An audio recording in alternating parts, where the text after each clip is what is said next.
Yang terhormat Ibu Megasari selaku Kepala SD Negeri 119, yang terhormat guru-guru sekalian dan tenaga teknik yang saya sayangi.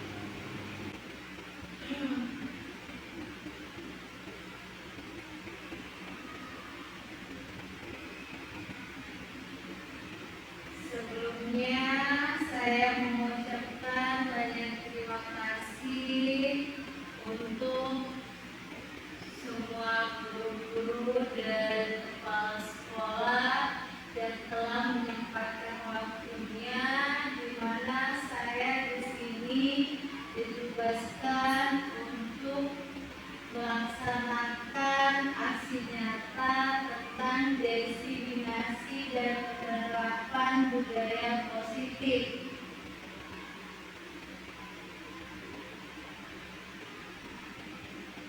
Sebelum memulai ini ada baiknya kita mengucapkan lafaz basmalah. Bismillahirrahmanirrahim.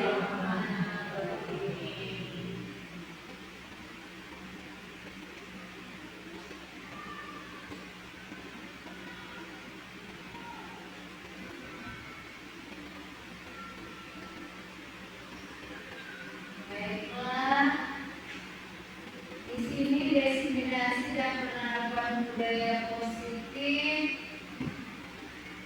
akan saya jelaskan.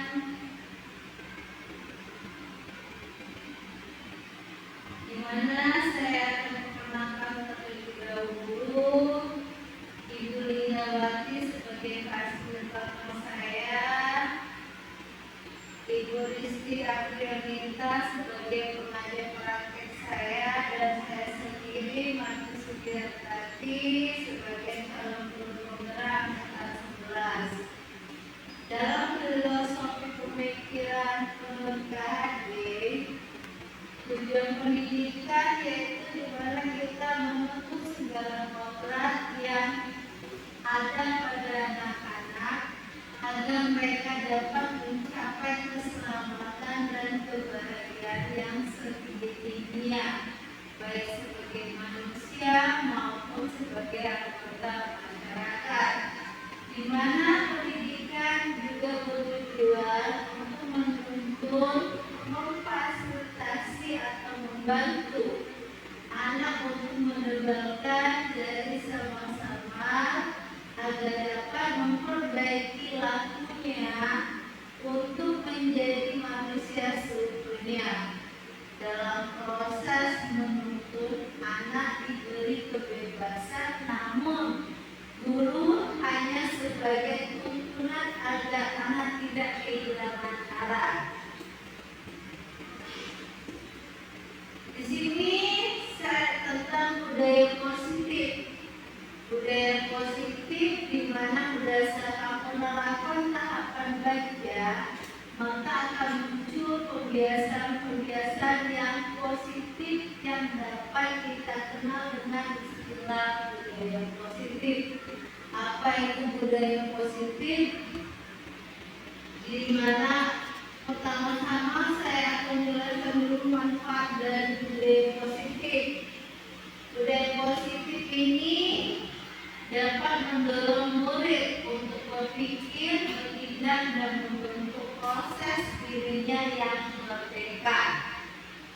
Selanjutnya menimbulkan rasa nyaman murid pada proses pembelajaran dan membentuk murid bertanggung jawab dan mandiri. Konsep budaya positif terdiri dari 1. Disiplin positif dan nilai-nilai kebajikan universal. 2. Teori motivasi, hukuman dan penghargaan restitusi, keyakinan kelas, kebutuhan dasar manusia dan dunia berkualitas. Restitusi 5 posisi kontrol dan restitusi segitiga restitusi. Sejauh mana saya memahami tentang konsep budaya positif? yang pertama, disiplin positif. Disiplin positif ini tentang menanamkan motivasi. Yang ketiga pada murid-murid kita, yaitu untuk menjadi orang yang mereka inginkan dan menghargai diri sendiri dengan nilai-nilai yang mereka percaya. Untuk yang kedua, tentang teori motivasi. Teori motivasi ini mengulas mengenai motivasi, mengelompokkannya menjadi beberapa bentuk dari kurun waktu ke waktu. Selanjutnya, keyakinan kelas, di mana keyakinan kelas ini memiliki seperangkat nilai dan prinsip yang disepakati bersama oleh guru dan siswa untuk memandu perilaku dan interaksi di dalam kelas.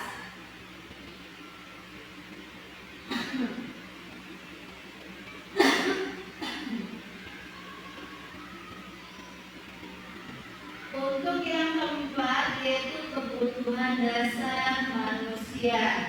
Kebutuhan dasar manusia ini merupakan kebutuhan untuk bertahan hidup atau survival, kasih sayang dan rasa diterima, love and belonging, kebebasan, freedom, kesenangan dan kepuasan. Teori kontrol 5 posisi kontrol, di mana menurut Dr. William Glasser berkesimpulan ada 5 posisi kontrol yang diterapkan seorang guru, orang tua ataupun atasan dalam melakukan kontrol. Kelima posisi kontrol ini terdiri dari 1. Penghukum, 2. Membuat rasa bersalah, 3. Teman, 4. Pemantau, dan 5. Manajer.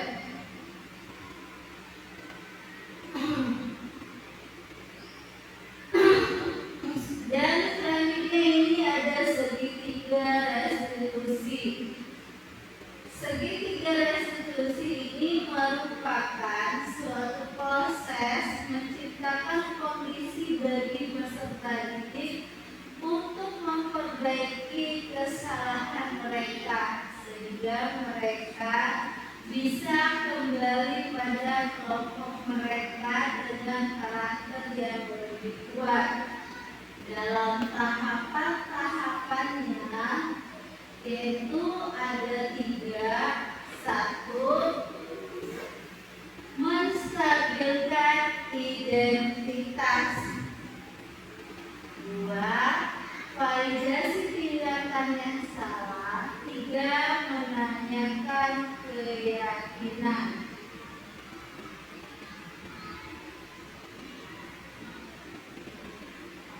Ini untuk lebih jelasnya gambar segitiga restitusinya, di mana menstabilkan identitas berupa setiap orang pasti pernah melakukan kesalahan.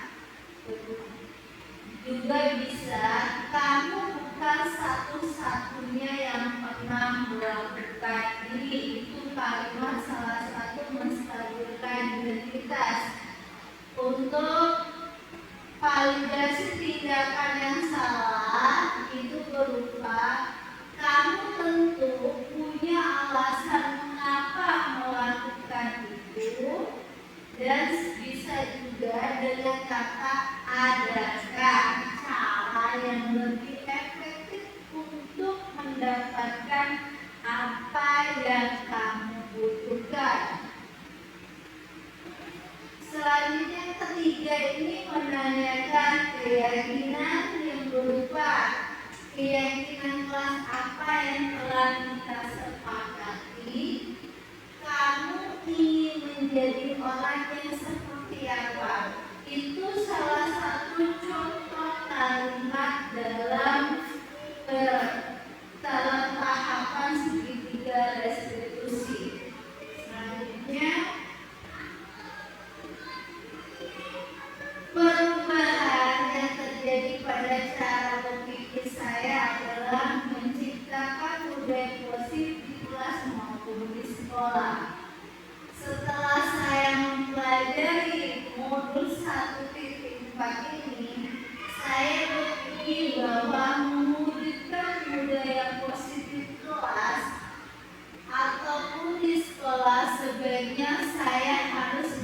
mengembalikan murid dalam perencanaan dan penerapan budaya positif tersebut. Salah satunya saya membuat keyakinan kelas agar terwujudnya lingkungan positif sehingga terciptanya budaya positif. Perubahan lainnya yaitu biasanya saya menggunakan posisi kontrol pengukur dan pemantau, di mana alhasil yang posisi kontrol dan pemantau ini tidak kurang baik untuk saya terapkan. Setelah mempelajari restitusi, saya memahami posisi kontrol yang sebaiknya saya terapkan di kelas, yaitu posisi kontrol manajer dalam segitiga restitusi, yang mana ada 3 tadi. Nah, ada beberapa nilai kebajikan yang sudah saya dilaksanakan di sekolah, di antaranya disiplin positif dan beberapa keyakinan kelas yang sudah disepakati bersama murid. Hal yang perlu diperbaiki yaitu biasanya posisi kontrol pengukur dan pemantau agar selanjutnya bisa menjadi posisi kontrol manajer. Selain itu juga ada konsep-konsep yang dipelajari dalam modul ini. Ada hal lain yang menurut saya penting dalam menciptakan budaya positif, baik di kelas ataupun di sekolah, yaitu saya harus berkolaborasi dengan rekan sejawat atau warga sekolah dalam menciptakan budaya positif. Selain itu juga ada sarana dan prasarana sekolah juga dapat penunjang sekolah yang nyaman dan mendukung pembelajaran yang menyenangkan bagi murid dan guru. Hal itu dapat terciptanya budaya positif di lingkungan sekolah. Nah, ini dalam bentuk keyakinan kelas 2B di kelas saya, yaitu 1. Datang tepat waktu, 2. Bekerja sama menjaga kebersihan kelas, 3. Saling menghargai, peduli dan membantu satu sama lain, yang 4. Selalu membudayakan 5S: senyum, salam, sapa, sopan, dan santun. Keempatnya ada aktif dalam kelas, dan terakhir yaitu bertanggung jawab. Nah, ini salah satu contoh dari kasus saya di dalam kelas. Untuk skenario pertama, kasus pertama yaitu terjadi pada hari Senin tanggal 12 Agustus, di mana jam pertama ada pelajaran pendidikan Pancasila.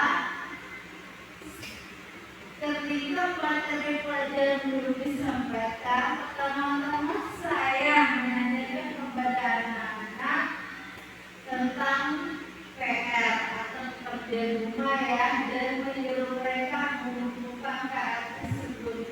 Namun ada 2 anak yang tidak mengumpulkan PR. Dalam kesepakatan kelas ada beberapa nilai kebajikan yang telah disepakati, yaitu bertanggung jawab dan selalu menyelesaikan tugas. Saya sebagai guru harus melaksanakan segitiga diskusi dalam menyelesaikan masalah ini.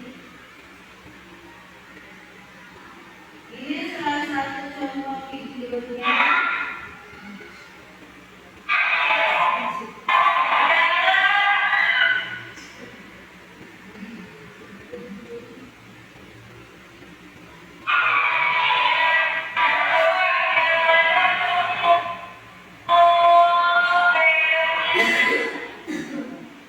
Ini adalah salah satu contoh videonya dalam satu kasus pertama.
ini skenario kedua, di mana kasus kedua ya, sama di hari yang sama terjadi juga ada ketika anak menjaga latihan tugas yang saya berikan adalah salah satu nomor yang membuat laporan kejadian temannya. Nama anak yang dijaga tersebut adalah Aulia. Aulia merupakan ibu Nara dalam kesepakatan kelas adalah ada salah satu nilai kebajikan telah disepakati, yaitu saling menghormati dan tidak membuli teman. Saya sebagai guru harus melaksanakan segitiga diskusi dalam menyelesaikan masalah ini, dan videonya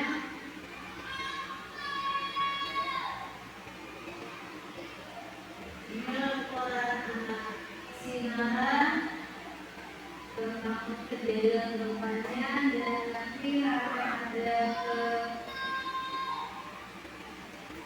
segitiga diskusi yang saya lakukan kepada anak tersebut, yaitu Aulia.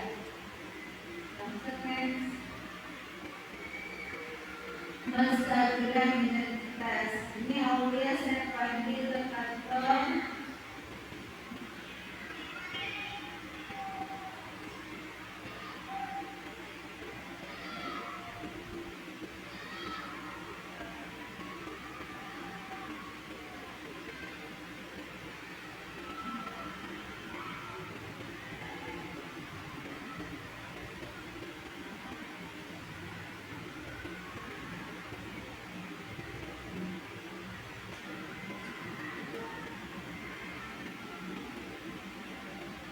Ini saya menanyakan alasan Aulia merupakan air di bukunya Nara.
berdiskusi bermasalah dengan menerapkan posisi control manager dengan artian posisi di mana guru berbuat sesuatu bersama dengan murid, mempersilakan murid mempertanggungjawabkan perilakunya, mendukung murid agar dapat menemukan solusi atau permasalahannya sendiri dan dapat menanamkan nilai kebajikan yang dapat menumbuh kembangkan karakter positif sehingga terciptanya budaya positif.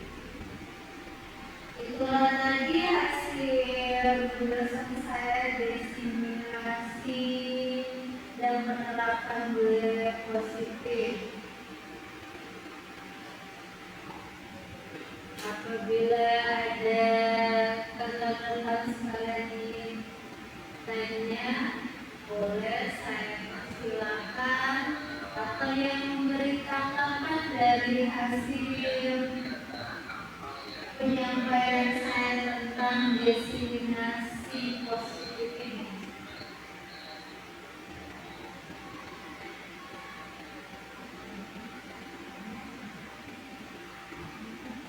Yang memberi tanggapan, memberi tanggapan.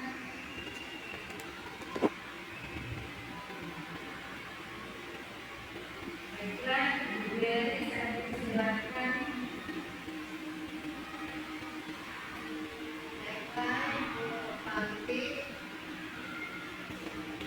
Terima kasih atas kesempatannya.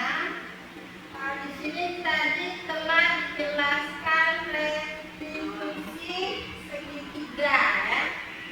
Dan sini suatu proses di mana anak mendapat kendala, misalnya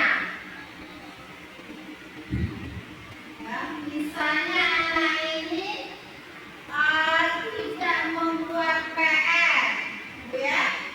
Nah, di sini kita siswa panggil kenapa anak itu bisa tidak membuat PR. Dan itu kita tanyakan pada siswa tersebut mengapa bisa seperti itu. Dan setelah kita analisis, kita memahami mungkin kendalanya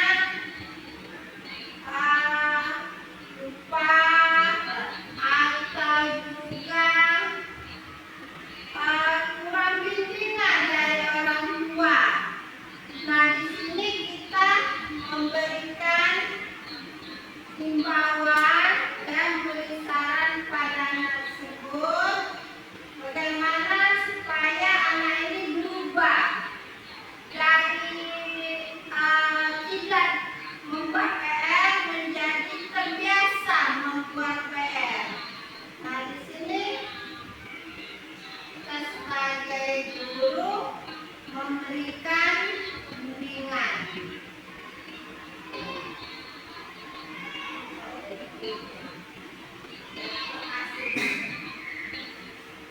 Baiklah, terima kasih Bu Mary atas tanggapannya tentang kesalahan anak dalam tugasnya. Kita yaitu menerapkan segitiga restitusi ini, ya, dalam 3 tahapan ini. Oke, baiklah, selanjutnya siapa lagi ingin memberi tanggapan? Saya beri kesempatan. Ayo, tanggapan ya. Tanggapan boleh. Saya silakan tanggapan. Sesuai dapat masukan saya untuk saya bertanya. Oke, mudah-mudahan apa itu dulu.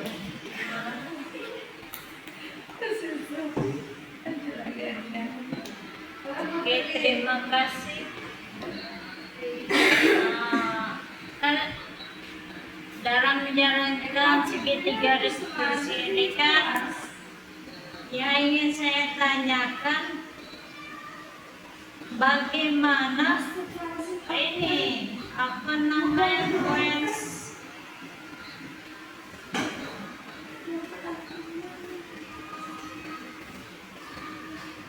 ya saya ingin tanyakan kan sudah dijalankan pasti ada ininya apa namanya kendala apa sesuatu yang harus dilakukan. Misalnya anak telah melakukan kesalahan itu pasti ada apa namanya itu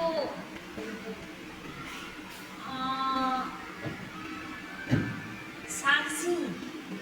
Nah, saya tanyakan sanksi itu berupa apa?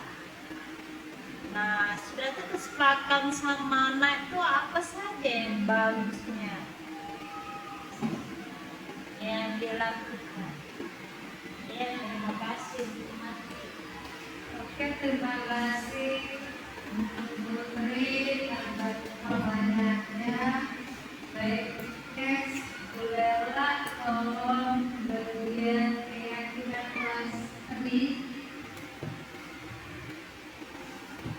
Tadi katanya pertanyaannya sanksi. Ya, di sini ya saya kelas 2. Saya untuk memberikan sanksi itu tidak terlalu berat. Cuma saya pelan-pelan memberikan suatu ini apa itu namanya istilah kita secara ibu ya, saya lembut. Nah di sini kan ada bentuk keyakinan kelas dalam yang saya tekankan pada anak-anak di mana ada tentang bagian bertanggung jawab, saling menghargai dan peduli dan membantu satu sama lain di dua kasus ini. Saya menekankan menjelaskan mereka apa itu saling menghargai, peduli dan membantu satu sama lain dengan saya memberikan sebuah video. Oh kayak gini caranya untuk jadi seorang yang saling menghargai, peduli dan membantu satu sama lain. Jadi mereka dengan nonton video-video itu kemungkinan saya juga menerapkan video itu dalam waktunya secara bertahap dengan benar bertanggung jawab juga. Jadi mereka bisa tidak mengulangi lagi. Mereka tidak perlu diberikan sanksi, hanya diberikan sebuah tontonan video yang baik, yang positif, itu saja beri. Selanjutnya ada lagi yang ingin bertanya atau memberi tanggapan. Oke, untuk Ibu Herlina saya persilakan.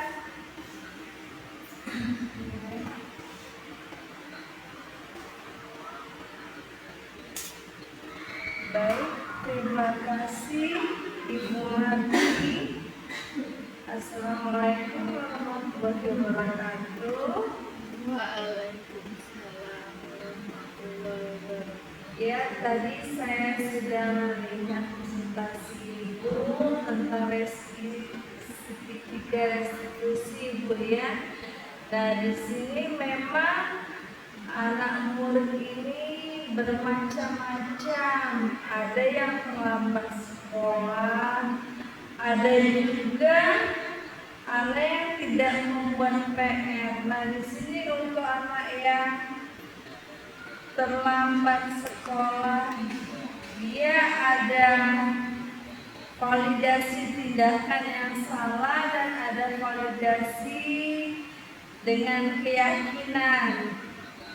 Dan bentuk keyakinan ini bisa Ibu terapkan dalam sehari-hari, Bu ya, bukan hanya untuk menonton video anak tersebut ya. Di sini juga saya salah satu wali murid kelas 1, saya menerapkan yang terutama itu membudayakan 5S. Memang setiap hari, setiap pagi kita sambut anak murid dengan salam, senyum, sapa, sopan dan santun. Bila perlu kita peluk, kita cium anak murid itu.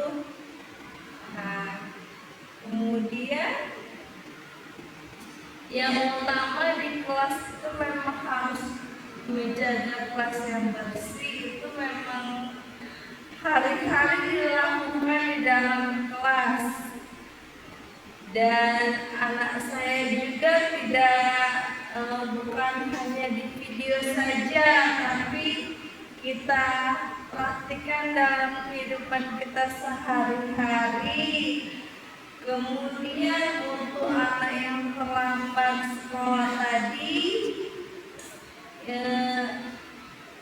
pernah kejadian di saya ini memang seperti itu. Terlambat sekolah, saya kasih ada apa, kita cari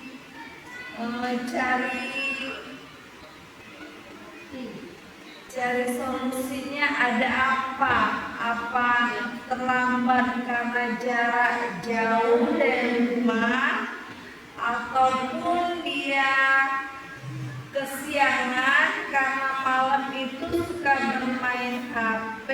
Dan di sini anak tersebut kita tanya konsekuensinya apa nak di sini, apa? Kemudian dia bilang mungkin dia tidur kemalaman karena main HP. Jadi kita bisa kolaborasi dengan orang tuanya, bagaimana solusinya agar anak tersebut bisa tidak tidur terlalu malam dan dia bisa bangun pagi dan diusahakan untuk memperbaiki keesokan harinya, seperti itu, Bu. Ya baiklah, terima kasih Bu Marti, bagus sekali pemaparan Ibu.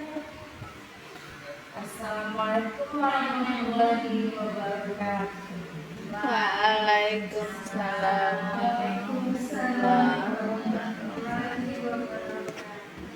Terima kasih Rina atas tanggapannya. Nah, inilah kolaborasi kita ya dalam sekolah. Adanya masukan dari guru-guru, rekan-rekan semua. Ada masukan katanya tadi tidak harus menonton video, cukup dilakukan dengan keseharian yang benar. Itu yang saya pengen dari masukan dari guru-guru di sini, biar ada perubahan buat kita semua, ada masukan dan untuk meningkatkan sekolah kita. Ada lagi yang bisa memberi masukan kembali, kolaborasi kita ya, kita giatkan supaya sekolah kita lebih maju, yang muda, yang pengalaman, yang energi, yang menambahkan sedikit. Oke, boleh Bu Hermina silakan, karena kapan lagi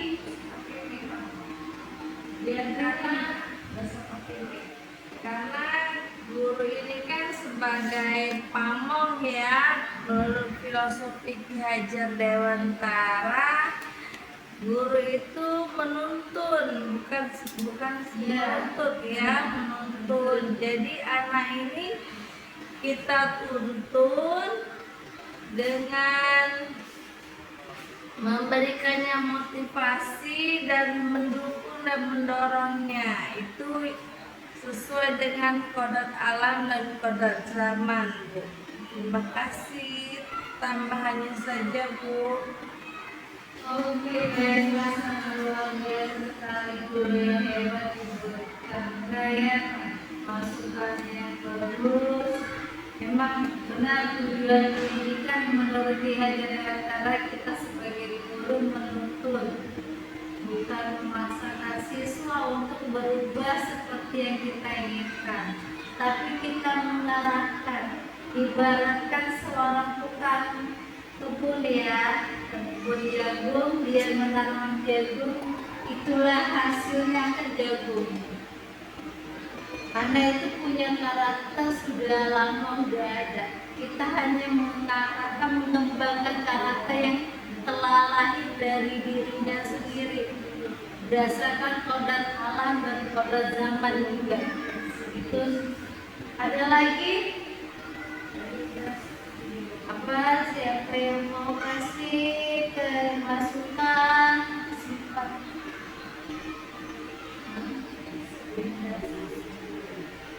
Wow.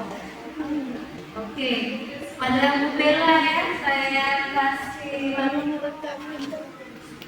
kesempatan memberikan tanggapan atau masukan. Ini kan guru muda biasanya lebih banyak inovasinya. Oke, Bu Bella, saya persilakan.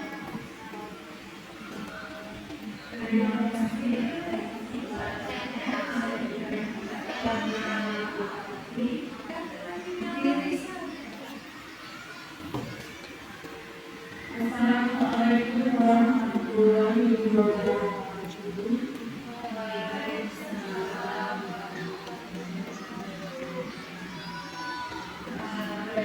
Saya sedikit menambahkan atau memberikan tanggapan dari masalah sanksi. Dari mulai dimaksudkan sanksinya tidak ada, lebih ke memberikan arahan ya kepada anak-anak. Kalau menurut saya bisa kita memberikan sanksi kepada anak tua itu bisa dengan memberikan tentunya sanksi-sanksi yang mengarah pada hal yang positif yang bermanfaat terjadi bagi siswa itu tersendiri. Misalnya kalau untuk anak kelas 2 barangkali tulisannya masih sedikit belum terlalu rapi. Nah, seperti tadi contoh kasusnya dia tidak mengerjakan PR berupa, bisa kita berikan sanksi dengan menulis PR tersebut 2 kali lipat. Jadi misalnya 5 soal jadi 10 soal seperti itu. Menurut saya itu banyak manfaatnya. Yang pertama, melatih dia menulis agar lebih rapi lagi. Kemudian bisa pemahaman siswa tersebut terhadap materi PR itu tadi lebih mendalam. Menurut saya seperti itu saja dari saya. Saya ucapkan terima kasih. Wassalamualaikum warahmatullahi wabarakatuh. Waalaikumsalam warahmatullahi wabarakatuh. Terima kasih Bu Bella untuk masukannya. Tolong Bu Bella yang bagian ada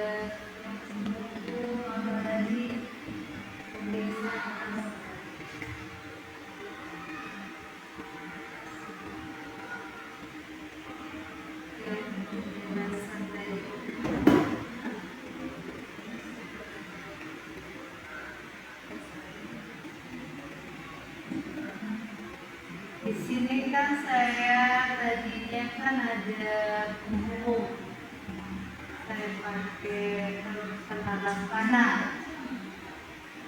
Saya menerapkan teori kontrol 5 posisi kontrol, di mana kan yang Bella kasih masukan tadi yaitu itu umum ya. Tapi di sini kami sebagai guru penggerak dikasih arah untuk menjadi manajer. di mana kita memberikan yang segitiga restitusi tadi, adanya menstabilkan diri kita, waspada tindakan salah dan menanyakan keyakinan. Itulah yang kami dalam program ini harus menekankan bagian manajer. Kita jangan sampai ke bagian membuat rasa bersalah, terus tumbuh sebagai dan memantau. Itu saja. Ada lagi?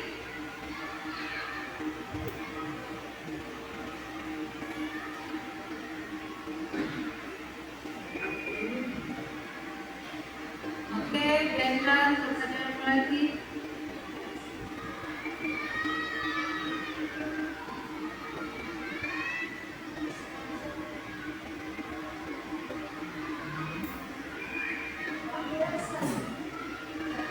Oke, ada lagi nggak? Nambah sedikit itu Nambah pasti. sedikit, oke. Ya. Mari saya persempatan. Oke, baiklah, terima kasih. Saya menambahkan sedikit di sini bahwa kita sebagai guru harus memahami karakteristik setiap anak, ya. Nah, di sini kita harus memahami, oh anak ini terkadang anak ini emosinya tinggi, berarti kita harus agak memberikan apa namanya, memberikan apa, seperti kalau dia emosinya tinggi kita agak merendah sedikit, agak kita beri apa itu namanya,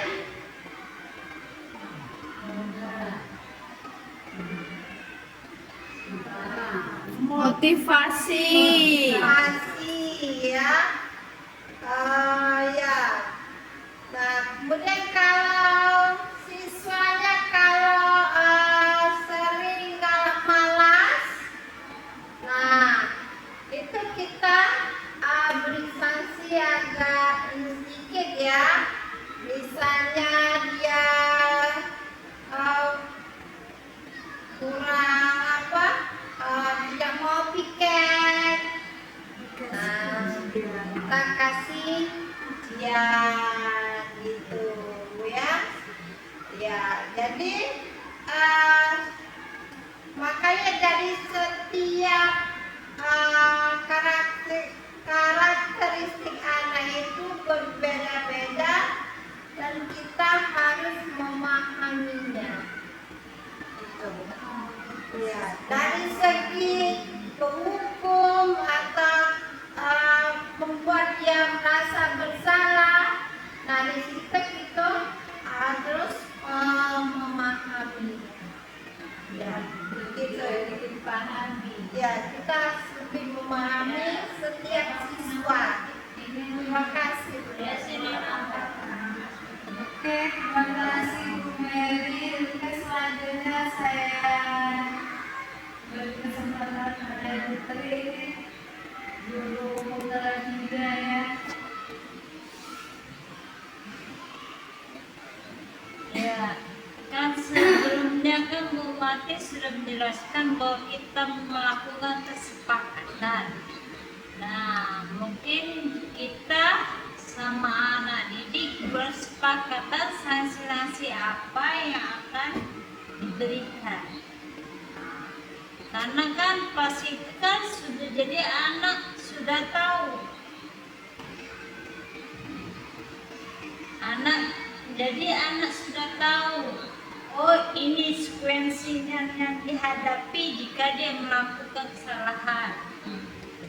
Misalnya, jadi mereka tidak Jadi mereka berpikir untuk melakukan kesalahan itu. Misalnya kesepakatan, misalnya mereka tidak mengerjakan PR. Sudah kesepakatan, nak mintanya kepada anak apa ini sanksinya, jangan kita, karena mungkin itu akan kesalahan namanya.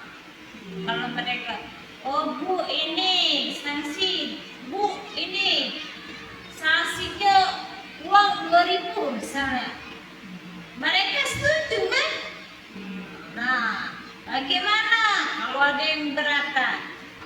Ini bu berat, ada yang susi, ya ambil yang terbaik.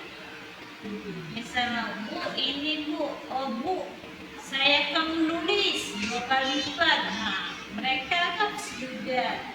Jadi mereka itu jadi persetujuan mereka tidak ada alasan dan kita tidak salah karena sudah membuat kesepakatan. Itu saja tambahan saya. Terima kasih. Oke, terima kasih Bu Putri. Itu sebagai masukan saya ke depannya ya. Kita sedang mencoba jadi bisa hasil ya masukannya.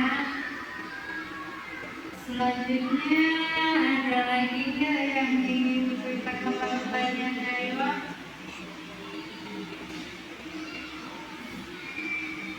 Ada lagi?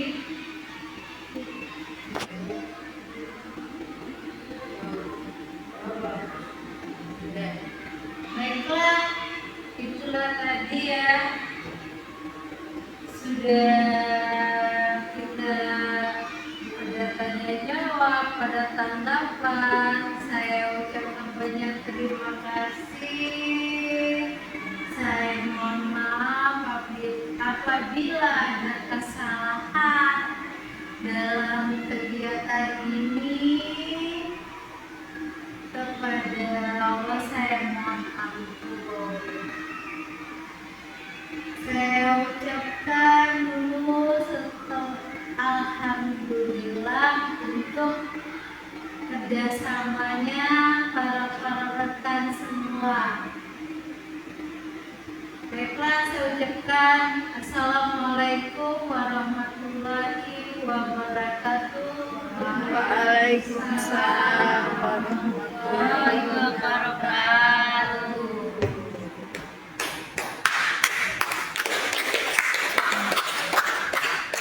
Itu bisa ya. We put the good in the